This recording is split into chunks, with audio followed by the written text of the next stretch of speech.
Next, I invite Dr. Krishna Shetty, interventional cardiologist from Yenapoya Hospital, to talk on the subject atrial fibrillation and flutter. Good evening, everybody. I think by now it's almost 3 hours of ECG. Most of you would have been saturated, and it will be boring. My topic will be atrial fibrillation and atrial flutter. I'll be showing few ECGs and discussing on that. I'll just mention atrial fibrillation. I'm not going to discuss in detail about the theoretical aspect of it, but for technical reasons, I'll tell by definition, atrial fibrillation, the rate is 350 to 600, and atrial flutter is 250 to 350. And the basic ECG changes, what you get in atrial fibrillation is you will have an absent P waves and irregular RR intervals and an undulating baseline. These things will be usually seen in a atrial fibrillation. Now this is an ECG. These are hypothetical clinical scenarios taken from textbooks. There are not much clinical details of the patient.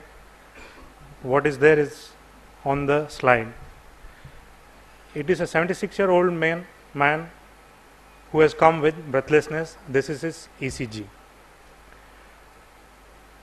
Now we'll have to make a diagnosis on this, what it is. Now I don't know the blood pressure or the clinical scenario, whether he is a diabetic or a hypertension, what is his LV function. What would be our diagnosis and what would be our ECG findings, considering that we have started from a baseline, standardization and coming to axis deviation, whether LVH is there, whether P waves are seen, what is the rate. I'll just run a brief. See here the standardization. Initially he had mentioned if there were to be dampening, you would have got a slurring here. Now you calculate the rate for 6 seconds and multiply by 10. So here your axis is right axis deviation. It's a left axis deviation. And if you see for the LVH criteria, here the Sokolov criteria, here it is 20, it is 15, more than 35. So we have a left axis deviation and you have a LVH and you have an atrial fibrillation with a fast ventricular response in this ECG. Now why has he breathlessness? Going to the physiology, if you see atrial systole or atrial contraction by itself contributes to a cardiac output, and it is more significant in patients with diastolic dysfunction like LVH and all. And if atrial fibrillation sets in, that atrial boost is lost. This is what I interpret from the ECG, what we are putting here.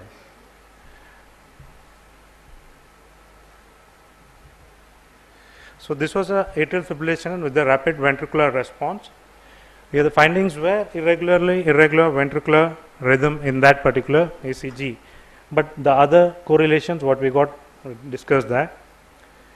Now this is an 82-year-old lady with dizzy spells.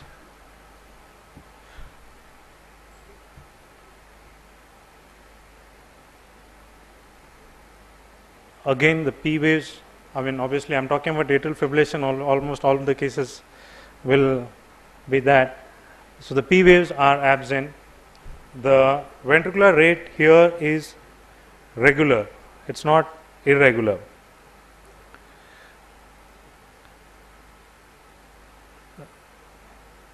It's about 50,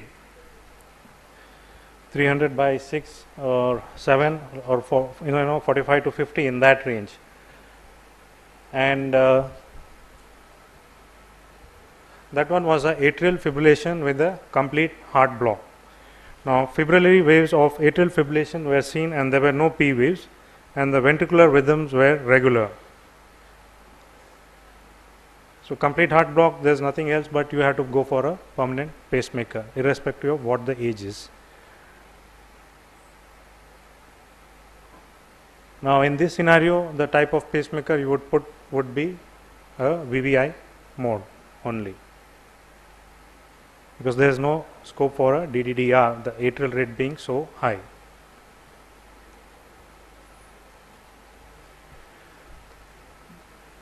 This is a ECG of a 60-year-old woman with hypertension.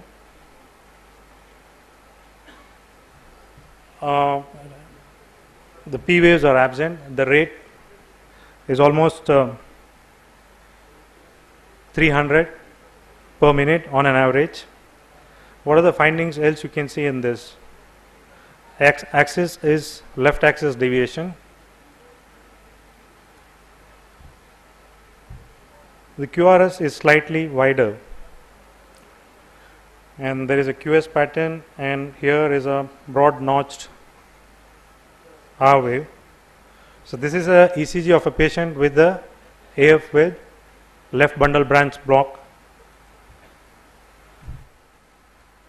It can be confused with ventricular tachycardia, but on a closer look, what differentiates it from a ventricular tachycardia is ventricular tachycardia should be regular. So on a closer note, if you take a caliper or and measure, you see here and all, there is a quite variation in the RR interval, which is quite manifest here, which would point towards the direction of a atrial fibrillation with the white QRS. In this particular situation, it is a left bundle branch block.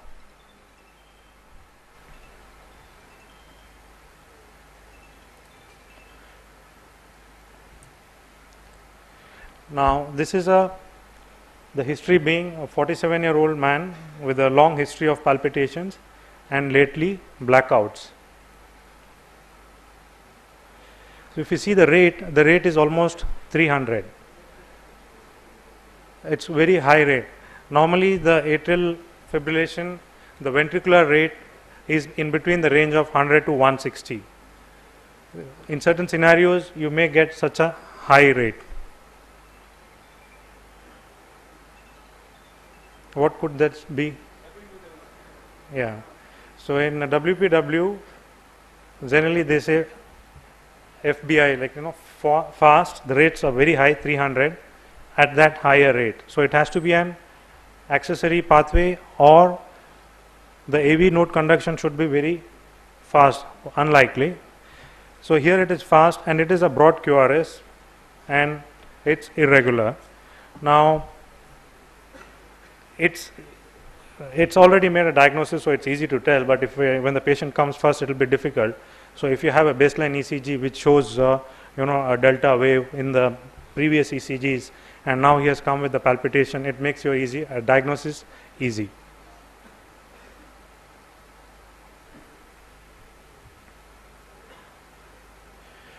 Now in the WPW, what is the significance? Now if the accessory pathway has a very short refractive period and is able to conduct the rate like this, the patient can develop ventricular fibrillation and have a sudden cardiac death.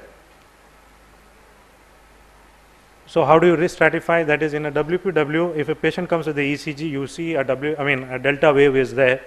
Now if it is an intermittent one or on exercise, if the delta wave disappears when the heart rate increases, it suggests the refractive period is long and he is at low risk of developing sudden cardiac death or ventricular fibrillation, because the atrial impulses are not conducted down at that higher rate. This is a 75-year-old lady with loud fast heart sound and MDM, but in clinical scenario this would be a 32-year-old lady or a 24 in what we get to see by and large, mid-diastolic murmur when you say. So here the rate is controlled.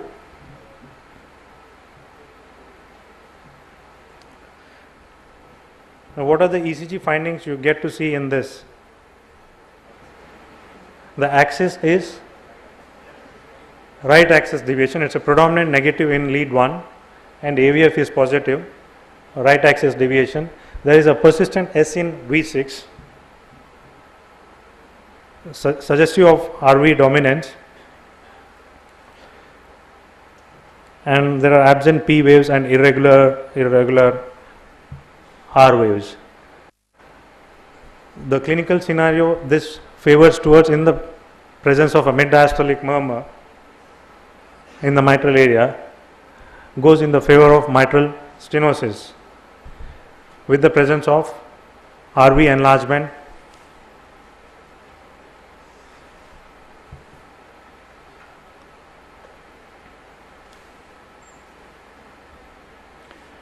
Now this is the various spectrum of ECGs of atrial fibrillation I just shown for to be familiar with. Now this is, here you can see the P waves. The P wave rate is about 300, and there is almost a 4:1 conduction, that is a atrial flutter. Now you look the last slide, it's a atrial fibrillation again, and here the P waves are absent. Now the second slide B, here the rate is as such, if you calculate more than atrial flutter which should have been, and here the P waves are prominent, it's in between, called as flutter fibrillation. Whereas the third slide, it is an atrial fibrillation, and the fourth one is also an atrial fibrillation. The difference is that the P waves are slightly, or the fibrillatory waves are slightly prominent, and this is a coarse atrial fibrillation, and the last one is a fine atrial fibrillation.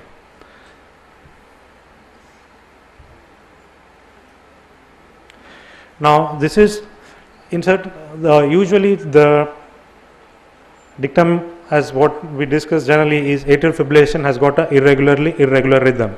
So in certain situations, as I already mentioned, where AF will have a regular rhythm, one when it reverts back to a sinus rhythm, the other situations when it have a complete heart block. Now in this case, this ECG, the first ECG, this all are atrial fibrillation, all have a regular rhythm, but the rhythm in this is, the rate in this is quite higher. It's about 1, 2, 3, 4, between 4 and 5, that is between 60 and 75. So in a complete heart block, as all doctor previously they have discussed higher, the escape rate of AV node is around 40 to 60, and the escape rate of the ventricles is about 20 to 45. So here the rate is about 60, so it's a junctional tachycardia. It's also discussed previously, junctional tachycardia's rates are between 60 to 100. So it is basically a atrial fibrillation, and here the rhythm is regularized because of the presence of a junctional tachycardia. The next two slides, both are atrial fibrillation with complete heart block. Now the width of QRS tells us where is the escape rhythm.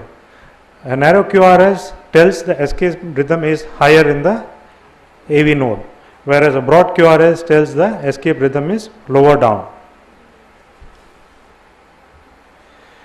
I won't be going much discussing about this, the pathophysiology. It could be either a focal impulse, focal activation, or a multiple wavelets, reverberating circuits. Now from exam point of view, generally they ask, even though we are expected to know the PGs or the students, slight confusion comes in the last minute. Now atrial fibrillation, the rate being 350 to 600, when do you call it recurrent, when do you call it paroxysmal, when do you call it persistent, when do you call it permanent, and when do you call it lone atrial fibrillation. Recurrent is 2 or more episodes. It's not one, it is either 2 or more episodes, then you call it as recurrent, and when it resolves spontaneously you call it as paroxysmal. When it is lasting for more than 7 days, then you call it as persistent, and without cardioversion, if it lasts for more than 1 year, it is called permanent atrial fibrillation. Now lone atrial fibrillation, when do you call lone atrial fibrillation? 3 things you need to see. One is idiopathic atrial fibrillation in the absence of structural heart disease or risk factors. Risk factors means no hypertension, age is less than 60, and other risk factors should not be there either, and structurally normal heart. Just a word about rate control versus rhythm control in the management of atrial fibrillation. There are a lot of trials, all those things. What we need to understand is rate control is preferred in older patients with persistent atrial fibrillation with hypertension or IHD. In the background of this, rate control is the preferred choice. In rhythm control, where it is preferred in younger patients, especially with paroxysmal atrial fibrillation. Now, in clinical side, they'll ask, what is rate? I mean, what is the target you want, or when do you say atrial fibrillation with controlled rate? When the resting rate is between 60 to 80 after medications, and on exercise it should not exceed 100 per minute. Now, what is the significance of atrial fibrillation? The risk of embolic strokes are very high with atrial fibrillation. You have a CHATS-2 score, that is congestive heart failure, H is hypertension, A is age more than 75, D is diabetes mellitus, S is stroke. For stroke, it's considered a very high risk factor. You give a score of 2. Now, total score is about 0 to 6. In a patient with AF, the risk of stroke with 0 score is 1.9 and increases to 18%. That is an annual risk of stroke, embolic stroke. In mitral stenosis, the risk of stroke is 4 to 6% per year, and the mortality is high when atrial fibrillation is associated with the other illness. Now, next coming, this is a 68-year-old lady on digoxin complaining of lethargy. Now, the ECG shows that sawtooth appearance, which is suggestive of atrial flutter. The rate is already slow. I mean, they already mentioned here that the digoxin is there, so the conduction is, the AV conduction is reduced, and that's caused bradycardia.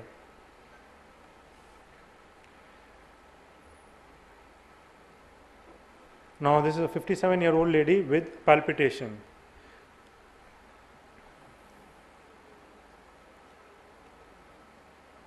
In this ECG, you see the ventricular rate is about 150, and there is a P wave. P waves are seen. Here are the P waves. What you can see in the P waves are, they are inverted in lead 2, lead 3 and AVF.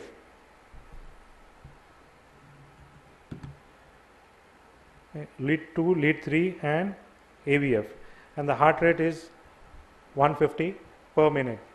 You can see in the lead AVR, the P waves are upright, which if it were to be a sinus rhythm is not normal. So, here we have confusion. So, what do? We give adenosine. That was a case of atrial flutter with 2:1 conduction, where the second P wave gets merged in the QRS complex and you are not able to make out. You can bring it out by either pharmacological or non-pharmacological ways. Now, pharmacological is you give adenosine. Adenosine delays the AV conduction, so the flutter waves do not reach the ventricle, and hence when it is not, the QRS is not coming, that time the flutter waves become prominent. The non-pharmacological way is you do a carotid sinus massage, but before you do a carotid sinus massage, you look for a carotid bruit, whether bruit is there or not. Because if a bruit is there, the risk of you giving a stroke will be there. Now, this slide has been already shown by Dr. Prabhakar, wherein you reduce the atrial flutter rate, and which results in an increased conduction across the AV node. That is, from 2:1 it has become 1:1 conduction. So, controlling the rate might be detrimental. This is just to show a slide. Atrial flutter, there are two types, typical and atypical. In the typical, you have a counterclockwise loop, and in the reverse typical, it is a clockwise loop. Now, if this axis you see going up, the lead 2, 3 AVF will be down here in the Einthoven's this thing. So you can imagine the P waves will be negative in 2, 3 AVF, which is as the case shown here. Now atrial flutter is a macro reentrant, counterclockwise, clockwise, I mentioned about it. Now ECG findings, in the typical flutter, the counterclockwise, that is the negative flutter waves in 2, 3 AVF, and in the reverse typical, positive flutters waves will be seen in 2, 3 AVF. Now in atrial flutter, usually the conduction is more common with even number, that is 2:1, 4:1 or 6:1. I now request Dr. Peter George, Professor of Medicine, FMMC, to hand over a certificate of appreciation to Dr. Krishna Shetty.